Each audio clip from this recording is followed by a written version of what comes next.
Hopefully, this is okay now. Welcome. Thank you. Nanette was just recently appearing at Endicott College at a series that I run. She was born to an Ecuadorian mother and French father. She was raised in the Amsterdam Hotel, very eclectic background, in Orlando, Florida, and she attended Boston's Berklee College of Music, where she received her BA in jazz composition and arranging with a principal instrument of voice. She has a master's degree from Lesley University, and with her college teaching career, private coaching, voice students, college choir and acting, improv Perrotte has now evolved her work into a presentation form. She has a series that combines social history, musicology, and storytelling. She did a presentation on Emily Dickinson, which she adapted into a rock musical. Yeah. Emily Dickinson's Zero at the Bone. Right. Ella Fitzgerald, Duke Ellington, jazz, and other things. So she's also a creative mentor and coach and keynote speaker. This is a new venture for hers, and so we're also going to discuss that in Lumen Arts, right? That Correct. You run with your very talented husband, Sebastian Lockwood. We've had him also at Endicott, where he wowed the audiences just like you did. So tell me, you're a creative mentor. I mean, if you had to tell us what are the essentials, if you just had to give us a PowerPoint presentation, what are the essentials of creativity? I think one of the first thing is you have to have really good technique. Mm-hmm. And that was something that was so wonderful at Berklee College of Music when I was there, was that they really worked on the fundamentals of music theory. They worked on your performance technique. They worked on disciplining your talent that you have first and foremost.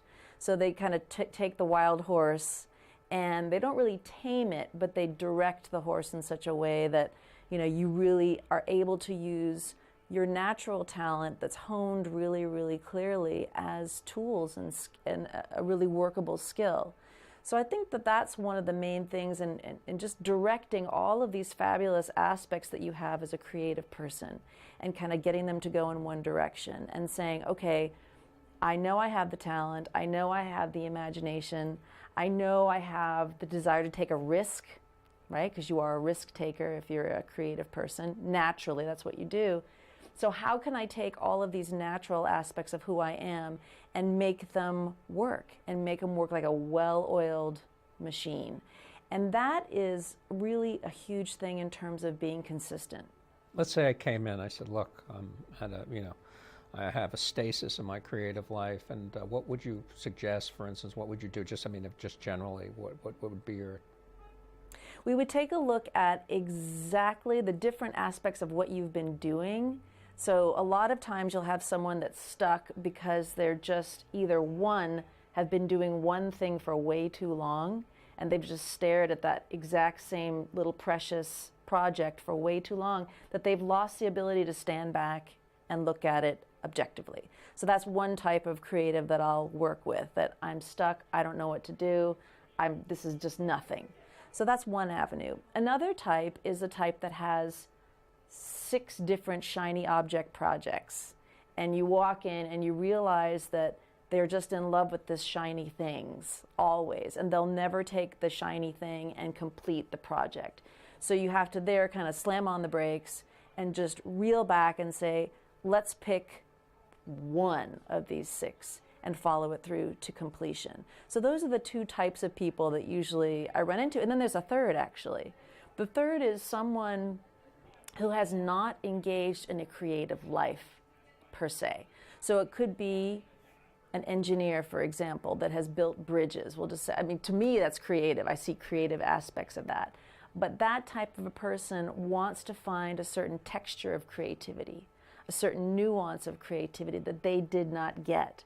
So they'll say, can we work on improvisatory writing? Can we work on improvisatory speaking? So they'll want to find something that's more like jazz. Mm-hmm. Can we improvise? I've never done that before. So those are the 3 types of people that I have come across my way. Okay. Now, you also you have a new e-book out, and you also have another book coming out. And the e-book is called A Simple Guide to Approaching Change, and the new book is called Mind Flow. And when is that out? That's going to be out at the end of this month, so hopefully right after Thanksgiving I'll have. Can you purchase this on the Lumen Art site?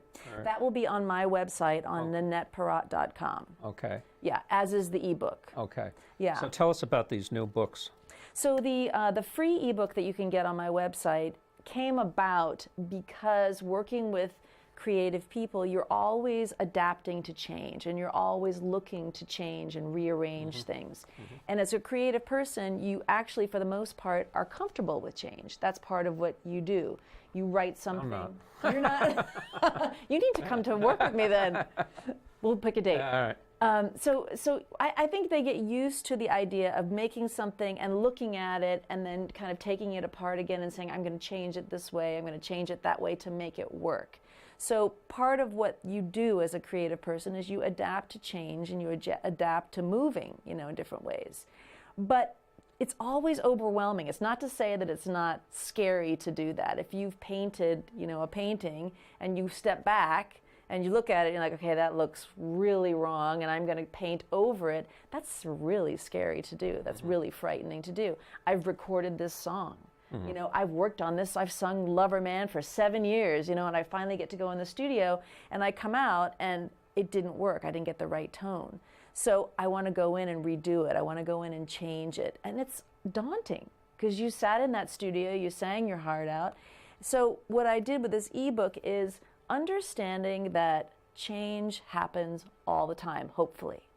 And the idea behind it is not being shocked by it and not being afraid of it. So that when change comes, as it will and as it does, that you can objectively accept it as an entity coming at you. Rather than a threat. Rather than recoiling and shutting down, and nothing moves, nothing's in flow. So it's a great, simple approach to being aware of creativity and how creativity can have destruction too. You have to take it apart. You have to change it. It's okay. That's part of what should happen. So that's the free ebook that people can get. The other project, which will be out after Thanksgiving, which I'm really so proud of, it has a lot of components to it. Talk about organizing everything. Mind Flow. And what Mind Flow is, it started as a series of guided meditations that I recorded in my studio just with my mic.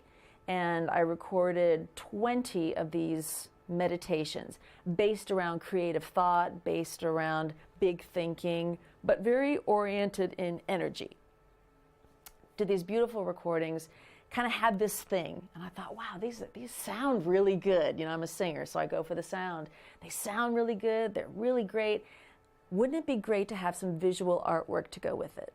So what I did was I approached one of my colleagues that I used to work with at the New Hampshire Institute of Art, a gentleman by the name of Sean Kramer. He's an artist who works with spiritual images, religious kind of images. And he was a Buddhist monk for lived in a Buddhist monastery for 20 years. And he creates these very beautiful spiritual paintings that are done with egg tempera. Is that tempera? So it's this very gorgeous style. So I sent him about 5 of these meditations, and he came up with some paintings. Actually, he's come up with a few. I have one that's done and ready to go. So I have this imagery that's going to go along with it. That's the second part. And then the third part is actually making a small book, because not everyone likes to download stuff on their phone and listen to the meditation. Some people like to have a book where they can actually read and meditate on that. And what'll be nice too is when I have all of Sean's paintings, it'll actually be a gorgeous book that you can look at as well. So I'm so excited. It's a labor of love. It's probably taken about 2 years to get this whole thing together, but I think it's going to really, really connect with folks that are creative, focused, and are interested in some form of like spirituality, energy work. Do you find there's a big need for this? There's a huge need for this. And this I see, I go to businesses, I go to schools, and I see a real need for not only being productive and taking advantage of the time and the pressure and everything so fast, But there's a need for being able to create and produce with less stress. With less stress. How can you exist in this fast-paced world, whether you work in an office or whether you're an artist, and do it gracefully and mindfully? So I get a lot of questions about that. How can I exist in a mindful way, you know, when I'm working to cover the bottom line? What do you mean a mindful way? Being aware of what you say, being aware of what your intention is behind what you do, being aware... So Trump would need a mindfulness, wouldn't he? He would need a... Yeah. He would need a mind. Would you take him as a client? Would I take him as a client? As we are on election night here. You know, probably not. To be honest with you, probably not. But, you know, I think that speaks a lot to the need for people just to stop and listen and look and be aware of how you feel. Do you feel angry? Do you want to feel angry like that? I don't know any people that want to be angry. So a lot of this mindful creativity, energy focus is teaching people how to stop. Okay. You know? Smell it, especially now when we're all these electronic gadgets on us. And I always tell students you got to, you know, rip some off and just listen and, you know, experience the world rather than being closed off from it all. I am guilty, and I will say this on your show, of having my iPhone, my computer, and my iPad, all three going. Right. And I'm probably talking to my husband and talking to the dog. But you knew you knew of times when that wasn't happening, and you've had many years of doing it when that wasn't. Yeah, I mean, the new generation might. This is all they know, so that's normal. Yeah, that's their normal. Normal, right? That's the new normal, and there's nothing wrong with that. Right. But what they need, I think, is someone to say, that's fine, that's your world, that's great, and good for you, but there's also the aspect of stopping. There's also the lo-fi. So you're able to disconnect. Oh, yeah. And usually I can tell it's when my creativity suffers, when I'm not singing and when I'm not playing piano and just doing those most organic of things. That's when I realize I'm too buried in these other things. All right, so it seems like you offer something for creative people and others, and that they should contact you at NanettePerrotte.com, right? That's right, yeah, exactly. Tell us about Lumen Arts, which is another venture of yours that's been around a while with you and Sebastian Lockwood, your husband. Tell us what's that's about. Lumen Arts is our publishing company where we started taking the epics, which Sebastian Lockwood is a wonderful storyteller. We took his Homer's Odyssey, the Epic of Gilgamesh, the Caesar, and Beowulf, and we took all of them and we recorded. He wrote his own versions of the stories that he's been telling for years. So we did an audio recording of all of these epic stories that he has told for over 20 years. And we put together a catalog first of that. So you can go onto audible.com and you can put in Sebastian Lockwood and you will see the Lumen Arts audio catalog of his classic storytelling events that he's done for years. And then what it blossomed into was Sebastian's interest in maritime history. So there's Midshipman Easy, which is like a swashbuckling story. And he just gave me a new book of tales. I just started it about the Haitian Revolution. I didn't get much into it. It was. So the newest one that we've just put out is Tales from Fox. Right. No, they met him. They met in a New Hampshire inn, and this. Yes. And I was starting to read it. Yeah. So if any of you have ever been to New Hampshire and stayed at an inn in the hills of the Monadnock region, which you should, this is a book. Tall Tales from Fox Tavern is what the book is called, that we've just put out. And it started as kind of a scary story book because Sebastian was asked to tell scary stories for adults. And he went looking for scary stories for adults that he liked, and he didn't find anything. So he said, well, I'll write some myself. And he based them in Hancock, New Hampshire, which is a town like 20 minutes from us, in an inn. And there is a Fox Tavern, which you should go to. It's so cool. Where is it? In Hancock, New Hampshire. It's probably like an hour and a half from here. And there's 3 stories in the book. And they're scary. But it might be a good idea to sell the book at the end. They do. Oh. You can, way ahead they're our best customers, actually. Oh, okay. So there we go. So we're really excited about that. And that will be an audio book, too. That'll be ready just in time for Christmas. So we'll get into Wonderful. Great stuffing stocker, as they say. Yeah, right. So, you know, you write creatively. What genre do you favor? You know, I know you write in a lot of different genres, don't you? I do, and here's before I get my genre, which I'm not sure what my genre is. Yeah. I've always loved to write ever since I was little. I used to have little journals and diaries, and I loved to sing and write. And then I got carried away singing, becoming a singer, and the writing kind of went to the side until I started to teach yoga. And I started teaching yoga 18 years ago. And when you talk in a yoga class, it's really much very dissected, very precise type of language. You know, you really have to think about how you're going to direct these 20 people in class. So as I was speaking more and more and more, teaching yoga, I found myself writing more and more and more. And then I got into reading Emily Dickinson. So talk about spare language, saying the most with the least.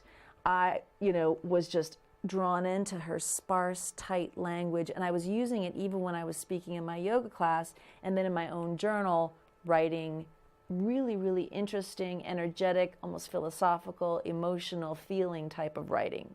So on my blog page, on my website, you can see there's a beautiful one about Emily Dickinson, Dwelling in Possibility, right? This is one that I wrote about. Which is based on a poem. Right, exactly, yeah. So I would say that is how I got rolling with the type of writing that I'm doing. If I had to say if I was a mystery writer or something, I couldn't call it that, but I could say I'm a thoughtful writer. Okay. And one thing I've started to do too. You write poems too, right? Not really poems. No, I'm not a poet yet. Okay. I mean, I hope that I can get to that. Yeah. I think it's probably one of the hardest things to do. Mm-hmm. I'm a lyric lover. I write lyrics. Okay. So that's poetry. Yeah, it is. And I think that's why Bob Dylan got the Nobel Prize, right? Yes, he did. There's hope for us all, right? Wow. I don't know. But yeah. So let me ask you, when you were at Endicott College recently doing your thing, you linked Emily Dickinson, to jazz, and in fact, your style combines, as we said in your bio, social history, musicology, and storytelling. So tell me about all that mesh of things. Yeah, they really are an incredible combination of branches of the same tree. You know, I fell in love with jazz because of the freedom that you have within the discipline of music theory. So one of the things that you learn first about jazz is when you scat, when you improvise, you are making things up, but you're doing that within the boundaries of... Could you scat for me right now? I could scat for you right now, but you have to snap. Because this is scat, S-C-A-T, and scat. says But see, Duke Ellington said that you're not a jazzer unless you snap. Okay, I'll snap. So according to... See, okay. All right. So this is a scat. Do you want me to snap too? You keep going with me. Stay with me. 2, 1, 2. Ba-do-dee-da-shoo-ba-doo-wah, we're on Scat TV. Yes, we are. Ba-do-dee-da-shoo-ba-doo-wee. I'm with Doug on Scat TV. Bop. Nice. Maybe they'll use that as an intro. You never know, right?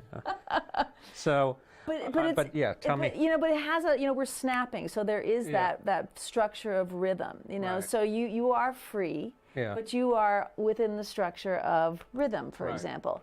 Then you jump to Emily Dickinson, who was someone who was probably not lived a life as so opposite of the jazzers of the 1920s, right? There she was in the 1800s in her white outfit up in her little... But she lived in a huge world in her mind. And that was one of the things that I learned about her, was that the ability to imagine life and feelings is only limited by the ability of your brain and your imagination. So even though she was living in this house supposedly, alone with her sister and her brother and sister-in-law, she still could travel with her mind to all of these incredibly jazzy places, and she could jam with language just as well as probably Charlie Parker could. Mm-hmm. And when you read that kind of stuff. The other thing that's different but interesting too is, her poetry was really, the rhythm of her poetry was based on the rhythm of the hymn. Straight like dun, dun, dun, dun. So she did have that element obviously, of rhythm in her Well, all poetry. poetry should have that, right? Sure, yeah. So, but it was just it's such a great feeling for me to feel that swing rhythm of jazz, and then to go to that cadence of that hymn type of music. So you're watching two completely different type of peoples playing with rhythm in different ways. And I just love the contrast of that. I found that really inspiring, in addition to, like I said, her ability to think, the wider than the sky, as she said. Now, you also talked about at Endicott College about mentorship and how important that is, and for to further one's artistic experience, career, et cetera. Tell us a bit about that. Yeah, you have to have a guide. I think as you're going through all, like we talked about earlier, how crazy everything is and how fast everything is, and how much pressure there is to make things happen when you're engaging in solopreneurship, entrepreneurship as an artist, creative person. So one of the great things about social media when I was on Facebook was I reconnected with two of my singing teachers from Berklee College of Music, Jan Shapiro and Millie Bermejo Greenspan, two fabulous singers who I loved. And you taught at Berklee too? Did you? I didn't. I have not, but I wouldn't mind. Yeah. I have not. No. So I reconnected with these two ladies, and it was just so inspiring to be able for them to see what I was up to. And then for me to see what they were still doing, and still advancing, and it'd been 20 years since I'd seen them. Right. So they have kind of come back into my life, thanks to social media, in that way. But the other thing that I found was that you quickly find these stars, like Gabrielle Bernstein or any one of these people that are these motivational speakers that are so far advanced. Brendan Burchard is another one. They're so far ahead of you that it's great to look at them and see what they do and listen to what they say and how they say it. But I felt like that's just so far from where I am. So I had to go in search of someone who was steps ahead of me, not miles ahead of me, right? The great album, Miles Ahead. Right. But I had to find someone who was steps ahead of me. And that really, because I had to just step back and draw back and say, okay, what is my reality at this moment? At the same time, who's someone that can push a little bit what I'm doing? So what I found was a woman called Melanie Patterson. She's in New Hampshire. She is a business coach, but she works with heart-centered businesses. And so I meet with her once a month, and the state of New Hampshire provides a free 1-hour business consult for, in this case, it's for women, per month. Wow. And I get to sit with this fabulous lady, and she'll answer my emails and she follows me on Facebook, and has helped me in that way. And I also watch her and see how she's doing what she's doing. So I have the past anchoring me, these two beautiful creative women. I have these stars on whatever podcast or whatever that I look at, and then I have someone who's, steps ahead. And then there's one other thing too, there's my parents. I came at... Your father's a celebrated chef, right? Yeah, both of my parents ran Le Coq au Vin, a French restaurant in Orlando, Florida. It was hugely successful when they had it. So I grew up in a small business like that, and seeing my mother putting on her makeup and going, and my dad, putting on a chef hat, and I was always there holding the tray with the food, and that kind of a thing. So I grew up with that idea of solopreneurship, entrepreneurship, with the two of them, very creative, highly motivated, because that was it. They had the restaurant and the two of us, So basically, are you and Sebastian, or just you, appearing in any places that we should know about soon?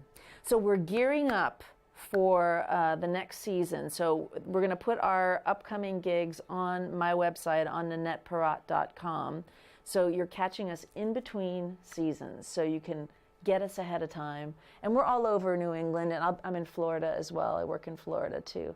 Okay. So you'll be able to catch both of us in New England. And if you wanted to make an appointment with you for creative consult, where you would just... You can also go to my website, and then there's a contact me page that you can do that and send me an email, and I will get right back to you. Okay. Well, thank you very much for being on Poet to Poet. Thank you. Writer to Writer.